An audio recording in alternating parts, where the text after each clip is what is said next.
This video is all about clutch wear, what driving methods increase clutch wear and what driving methods avoid clutch wear. I often get comments on my videos saying that holding the clutch on the bike point will wear the clutch out, which is bad because clutches are expensive. They can be anywhere from around £350 to several £1,000s. Typically, you're going to be spending between £400 and £700 on the average car though. So wearing out your clutch is not a very good idea. It's quite expensive. Therefore, am I teaching people to drive in a method that's going to cost them a lot of money when they get their own car? No, because it will cost me a lot of money as they drive my car. And my car gets driven a lot. Over 11 years of driving instruction has taught me what methods wear my clutches quicker than other methods and the different kinds of wear that the clutch can suffer from. So let's talk about what parts of the clutch can wear. Mostly it's this friction disc, and there's two main parts of this friction disc. The outside, the black bit, that is the friction material. That will wear if you overheat the clutch. But also what often gets overlooked is the inside of that disc, this spring-loaded mechanism, that can wear too if you're a bit jerky with your clutch control. Firstly, I'm going to talk about how you would wear the friction material, that black bit on the outside. It's normally about 1 centimetre or just slightly under 1 centimetre thick, maybe 0.8 centimetres, and it's made from a very hard material. It's a compound of many materials, metals, carbon, silicon dioxide, fiberglass, ceramics, all kinds of things. And that gets worn from both sides. You actually normally get about 1 millimetre of usable friction material on each side because it gets sandwiched by the pressure plate and the flywheel, which I'm not going to go into too much detail, but my head is the friction disc, either side is the black material, and when you lift the clutch up and when you press the clutch down, it disconnects. Although we have an idea of what the friction material is made out of, every manufacturer keeps it quite close to their chest. They don't want other manufacturers knowing their secret in making that friction material last as long as possible.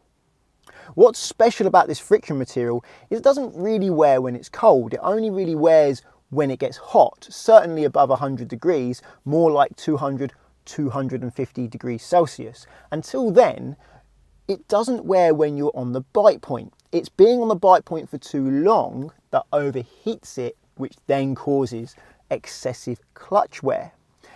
And this is where a lot of people get confused because they think holding the clutch on the bike point to let the clutch rev match is going to overheat it. But it's really easy for the clutch to rev match. It doesn't put much heat into it because it's only got to change the engine speed to match the speed of the wheels or bring the wheels up in speed a little bit to match the speed of the engine. What does wear the clutch is riding the clutch. That's very different to rev matching. Here's an example of me using the clutch to do what it's designed to do, and that is to rev match. It's to match the speed between the engine revs and the wheels. Sometimes it moves the revs, which it finds easier to do, like when you're changing gear, and sometimes it has to change the wheel speed more, which it finds slightly harder to do, like moving away. That's why when you move away, you can't just come off the clutch very quickly. You have to hold the clutch on the bike point for a while because the clutch has a lot more work to do. So here's an example. Clutch down, first gear. I'm going to add some gas to give myself some more rev, so I've got more power to help bring the wheel speed up. Lift the clutch to the bike point. Take the handbrake off, might help. Lift the clutch to the bike point and the car starts moving. Now, it's gradually picking the wheel speed up until it matches the revs, by which time the engine pitch normally goes up like it is now, so I can come off the clutch. The clutch has done its job. When I change gear, I come off the gas, clutch down, that drops the revs back down, into second gear, bring the clutch up to the bike point, and then the revs will rise a bit to match. It didn't have to rise much at all there, it rose such a small amount. That's why when you change gear, you barely need to pause on the bike point. Sometimes you can just come off it slowly. However, if you do a more extreme gear change, like if you go very fast in a gear, or if you change down a gear, you do have to rev match. I'm going to try and give you that example now. I'll just get into this new road, and I'm going to go quite fast in first, and you're going to see a much bigger rev match. So into first gear, let's now change up at say 20 miles an hour in first, which is a bit quick really. Off the gas, clutch down, the revs drop down to the bottom, into second gear. But when I bring the clutch up to the bike point now, the revs have to rise a lot higher for the revs to match the wheels. That's why I had to hold the clutch for a lot longer to give it a chance to rev match. Didn't put much strain on the clutch because it's quite easy. It's not overheating it and it will last a long time. It's what it's designed to do. If you don't use it that way, you're going to change gear in a very jerky way indeed. You can also use the gas to help your clutch rev match when you're changing gear. This can put less strain on your clutch, and I've mentioned it in a different video. I rarely teach learners this though, because it takes quite a lot of experience and skill, more than the experience you're going to get during your driving lessons, unless you want to spend hundreds of hours learning to drive, which most people don't. Here are some examples of riding the clutch. And one of the most common ways new drivers ride the clutch is to leave the handbrake on whilst they get the gas and bite point so they don't roll back. This is necessary on a hill, but it's not necessary on a flat or anywhere else, because all you're doing is asking the car to move, bringing the clutch up to the bite point, trying to get the car to move with the clutch whilst the brake is on. That's just going to put more and more heat into the clutch, overheating it and making it wear. You need to do it on a hill because you're going to roll back, but once you get the bite point, take the handbrake off. Don't stay on the bite point long with the handbrake on. So here's an example. The handbrake's up, I'm in gear, clutch down in gear, gas and bite point. Car's trying to move, but it's not moving. It's getting hotter and hotter, and I don't really want to do it that much longer because that will overheat the clutch. Another way you can burn the clutch is by using the clutch to stop you rolling back on a hill, keeping the car stationary with the clutch. I call it balancing the clutch. It's okay to do it for short periods of time. You don't really want to do it for more than about 5 seconds. It's very useful when you get to the end of a road and you just want to hold the car still for a second or two to let the last car go past, or to check to see if anyone's coming and then carry on, instead of stopping and then rolling back or having to do a handbrake start, which is a bit more of a palaver. This is what I mean. So clutch down first gear, a little bit of gas, a little bit of bite point, and take the handbrake off. So now I'm keeping the car stationary using the clutch. If I push the clutch down, the car's going to roll back. If I lift at the bite point, it will stop rolling back. If I lift it a bit higher into the bite point, I can move forwards. I do this. I do it for about 4 or 5 seconds, but if I know I'm going to wait in there for a little longer, I'll pull the handbrake up and push the clutch down, so that I don't overheat the clutch. And my normal usage of 4 or 5 seconds hasn't put excessive wear into the clutch, and I never smell the clutch. It doesn't burn it. And another way you can burn the clutch, and this is the absolute worst way, the quickest way you can kill your clutch, is to give too many revs when you lift the clutch. You want to keep the revs below 2000 RPM when you lift the clutch to the bite point. If you give 3 or 4, the moment you touch that bite point, it's going to overheat in like a second and you're going to smell it burning. So keep the revs modest, below 2000, around 1500, and your clutch will have a nice long life. Let me show you this clutch from my car. It has 40,000 miles on it, and I measured it using this vernier caliper. It measured at 7.4 millimeters thick. Here is a brand new clutch, exactly the same manufacturer and part number. They are identical clutches. It's brand new with 7.8 millimeters of friction material. Therefore, in 40,000 miles, I have only used 0.4 millimeters of friction material using my teaching method. When you take into account that I get 1 millimeter of friction material on each side that I can use, that's 2 millimeters. 0.4 millimeters used out of 2. That's only 20% over 40,000 miles. So if you extend that out, that means my friction material will last me 200,000 miles. And most cars in the UK get scrapped by 125,000 miles. Cars don't need to be scrapped by 125,000 miles. It's a value thing, but that's a different topic. So in my experience of teaching people to drive, using the clutch to rev match, which it is designed to do, doesn't wear the clutch. The car's probably going to wear out before the clutch wears out. Riding the clutch, however, does wear out the clutch quickly. Take it from me, I've done it before. But remember that spring-loaded mechanism in the middle of the clutch friction disc? That can wear too. That has an important job. It helps you change gear and use the clutch smoothly. It takes away some of the shock, so it makes it easier for you to bring the clutch to the bite point whilst the car stays smooth, because that takes the shock instead of the car taking the shock. If you bring the clutch up to the bite point too quickly, go through the bite point without pausing, or just drop the clutch by accident, or even stall the car, that mechanism gets overloaded, so it's no longer able to take the shock, and you feel that shock through the car whilst putting it under great strain. And when you put it under great strain, it does wear and you can get play in it. So there's free movement before the spring-loaded mechanism actually works.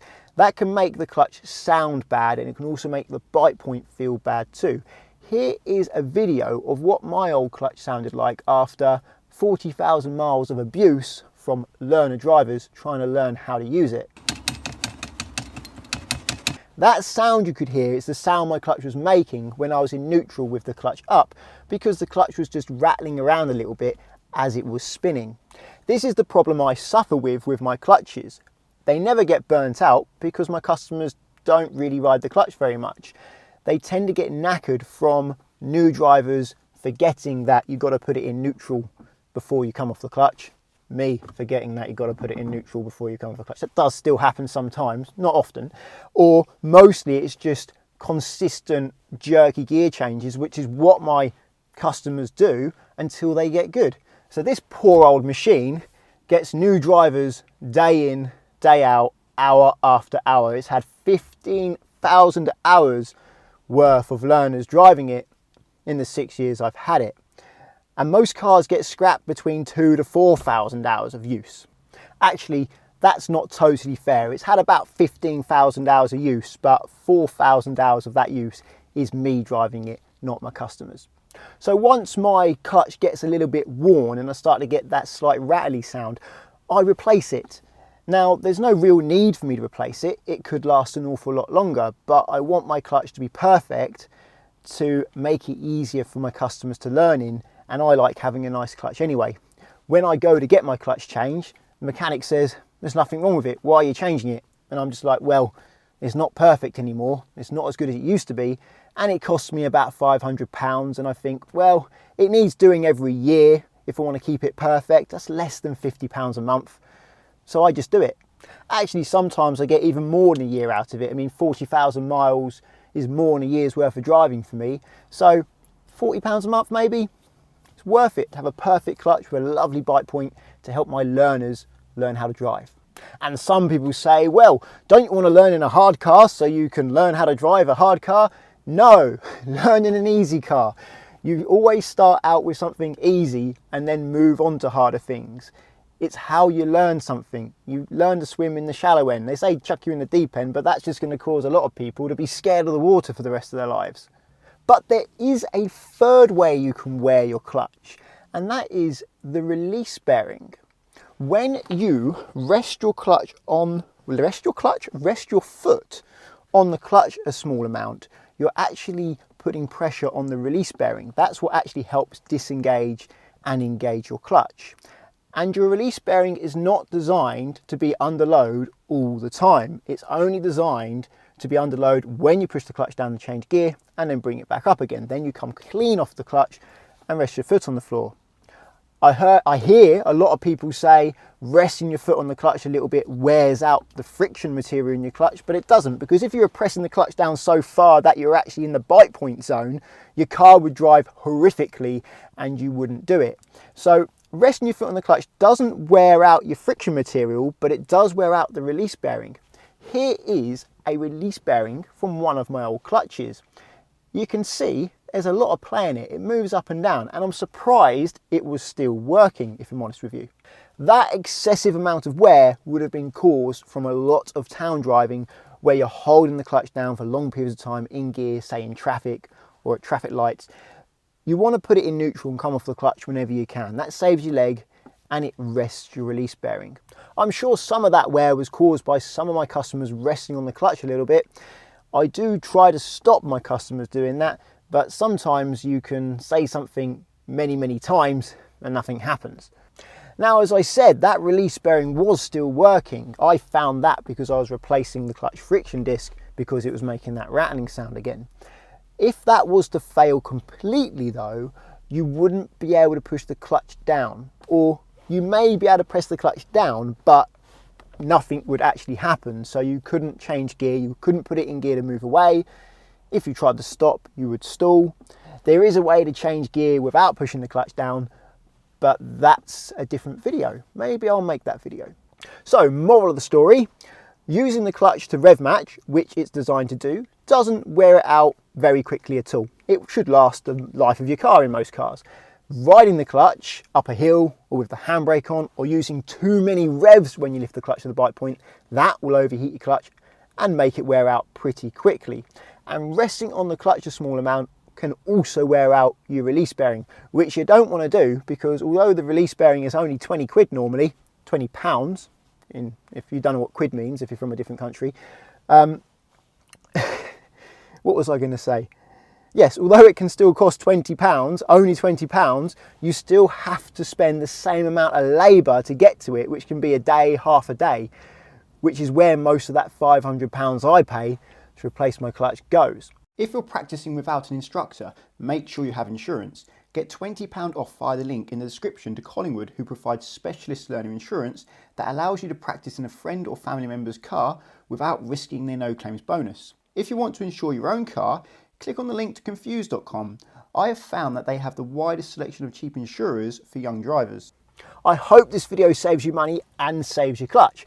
I also hope that it helps you feel comfortable using your clutch to rev match without worrying about burning it out, because that's going to make you a smoother driver. If you think it does help, give me a thumbs up and subscribe to get my future videos. Until the next one, cheerio.